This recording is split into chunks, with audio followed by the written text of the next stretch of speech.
Lost in the Amityville house.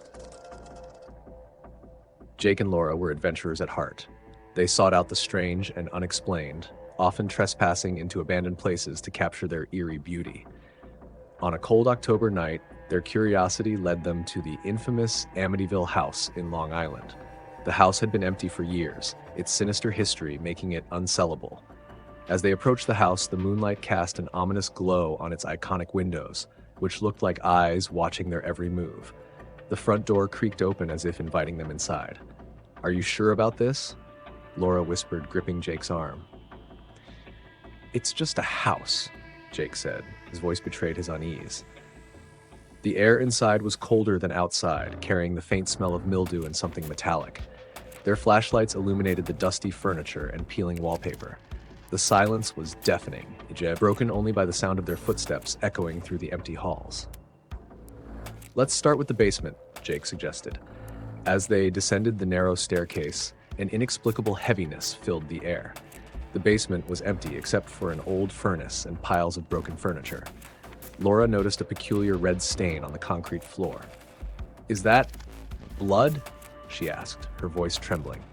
Before Jake could answer, the door at the top of the stairs slammed shut, leaving them in total darkness. "Who's there?" Jake shouted, his voice bouncing off the walls. The only response was a low, guttural growl. Laura gripped his arm tightly, her flashlight flickering as if something was draining its power. They scrambled back up the stairs, but the door wouldn't budge. The growl grew louder, now accompanied by the sound of heavy footsteps circling them. Jake pounded on the door while Laura scanned the room, her heart racing. "Jake, look!" she gasped, pointing to a figure in the corner. A pair of glowing red eyes stared back at them. The shadowy figure emerged, its grotesque form barely human. It let out a bone-chilling screech that made the walls tremble. "Run!" Jake yelled, pulling Laura toward a small window at the far end of the basement. They managed to pry it open and crawl out, scraping their hands and knees in their haste.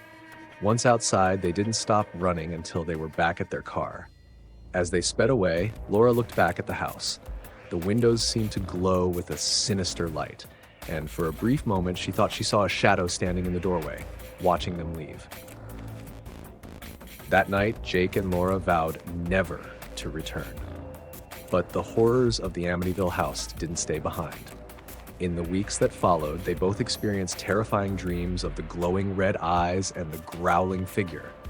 Objects in their homes moved on their own, and they often felt a cold, menacing presence nearby. The Amityville house wasn't just haunted, it had claimed a part of them, leaving them forever marked by its darkness.